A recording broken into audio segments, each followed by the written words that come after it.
Der John Silver hat mit dem Steuermann zusammen das Schiff sicher in die Bucht gebracht. Es war eine düstere Insel mit kahlen, grauen Felsen und dunklen Wäldern. Die Luft ist gestangen vor Hitze und es hat nach faulem Laub geschmeckt. Am Jim ist es richtig unheimlich geworden und er hat für einen Moment gedacht, dass er vielleicht gescheiter daheim geblieben wäre. Ob er echt Heimat und die Mutter jemals wieder sehen würde. Der Jim hat weder den Plan vom Kapitän noch den von den Piraten richtig gekannt. Es war ihm nie mehr wohl. Das Schiff ist in der Bucht hin und her geschaukelt und die Matrosen sind faul auf dem Deck gelegen. Aber der Kapitän hat ja zum Glück gewusst, dass sie jederzeit hätten eine Meuterei anzetteln können. Darum ist er auf Deck gestanden und hat zu ihnen geredet. Matrosen, wer Lust hat, kann an Land gehen. Die Überlegung des Kapitäns war nicht schlecht. So ist er ein paar Piraten losgeworden. Leider hat der Jim das nicht verstanden und ist auch mit. Wieso dass er das gemacht hat, hat er später selber nicht mehr gewusst. Plötzlich hat er John Silver im Boot gesehen und richtig Angst bekommen. Als das Boot am Ufer angekommen ist, hat der Jim einen Ast gepackt und sich sofort an Land geschwungen. Er ist so schnell wie er konnte in dichten Urwald auf der Insel gerannt. Nur nicht dem John Silver in die Hände fallen, hat er voller Angst gedacht. Aber da hat der Jim den John Silver schon gehört rufen. Jim, wo bist du? Der Jim ist zusammengezuckt, weil er die Stimme sofort erkannt hat. Der John Silver hat mit einem treuen Matros von Hispaniola geredet. Der Jim ist zu diesen 2 Männern hergeschlichen und hat sich im Gebüsch versteckt. Der John Silver hat probiert, den Matros für seine Pläne zu gewinnen. Aber der junge Mann war sehr mutig und hat sich geweigert. Der John Silver hat nachgemögt. Das kostet dir dein Leben. Überleg das gut. Der Jim hat beobachtet, wie der John Silver den armen Matros am Kragen gepackt und durchgeschüttelt hat. Ein furchtbarer Schreck ist dem Jim durch die Glieder gefahren.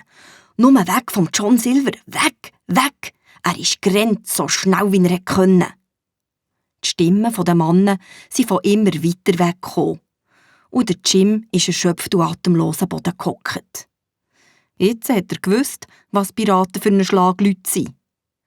Nie hat er gedacht, dass der freundliche John Silver in Wirklichkeit so brutal sein kann. Der Jim ist ziellos durch den Wald geirrt und hat noch nicht geahnt, dass schon ein neuer Schrecken auf ihn wartet. Plötzlich hat es vor ihm im Gebüsch geknackt und geräschelt. Er ist bleiben stehen wie angewurzelt. Wer war das? Ein unheimliches Wesen ist aus dem Gebüsch auf den Jim zugekommen. Ein Affe? Ein Bär? Der Jim ist losgerannt, aber er hat gespürt, dass ihm das Ungeheuer auf den Fersen war.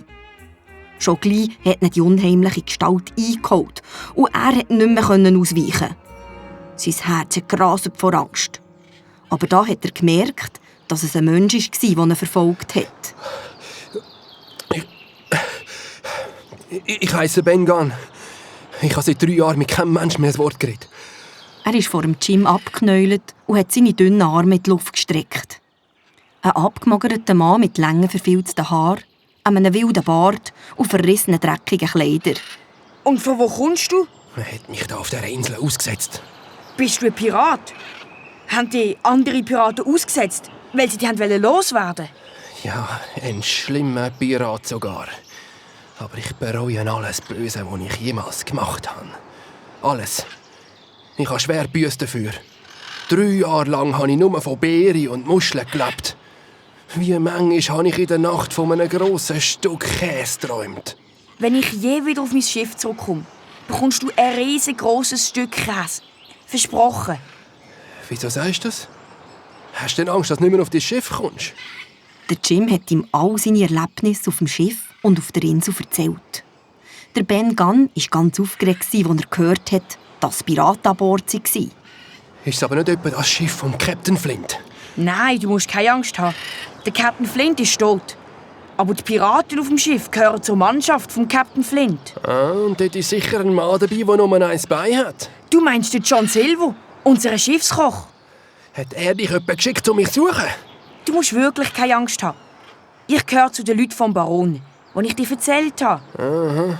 Ich glaube, du könntest uns helfen. Helfen? Es wird sicher einen Kampf geben mit den Piraten. Wie heisst es denn überhaupt? Ich bin der Jim. Ich bin auf unserem Schiff, der Schiffsbub. Du scheinst ein tüchtiges Bürsteli zu sein. Vielleicht kann ich euch sogar helfen.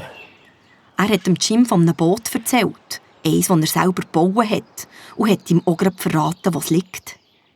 Der Jim war aber nicht sicher, ob der Ben Gunn die Wahrheit erzählt oder ob er durch die lange Einsamkeit etwas verwirrt ist. Vom Ufer her ist geschossen worden und gleich darauf hat der Jim eine englische Fahne flattern im Wind. Sind das deine Freunde? Ich weiss nicht so recht. Das könnten auch die Piraten sein. Vergiss es. Piraten würden nie eine englische Fahne zeigen. Sie würden ihre Piratenflagge hissen. Das ist sicher nur ein Trick. Da könntest du noch recht haben. Der John Silver ist ein hinterlistiger und durchtriebener Typ. Aber glaub mir, er würde nie eine englische Fahne hissen. Bring mich dort hin. Ich muss sofort schauen. Nein, das wäre dumm, wenn ich das machen würde. Wer weiß, was deine Leute mit mir anstellen würden. Das sind anständige Leute. Glaub mir. Das glaube ich erst, wenn ich deinen Baron gesehen habe. Ich bleibe da, bis du mit deinen Leuten unter einer weißen Fahne zurückkommst. Gang jetzt. Und wenn ihr wirklich zurückkommt, mache ich euch einen interessanten Vorschlag. Und noch etwas. Du verratest mich nicht an John Silver, gell? Der macht nämlich so einen kurzen Prozess mit mir. Du kannst mir vertrauen. Ich verrate dich nicht.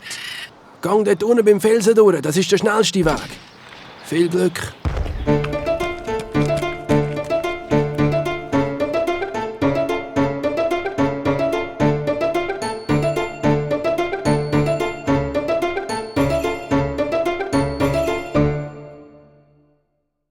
Es ist nicht lang gegangen und der Jim ist beim Blockhaus angekommen.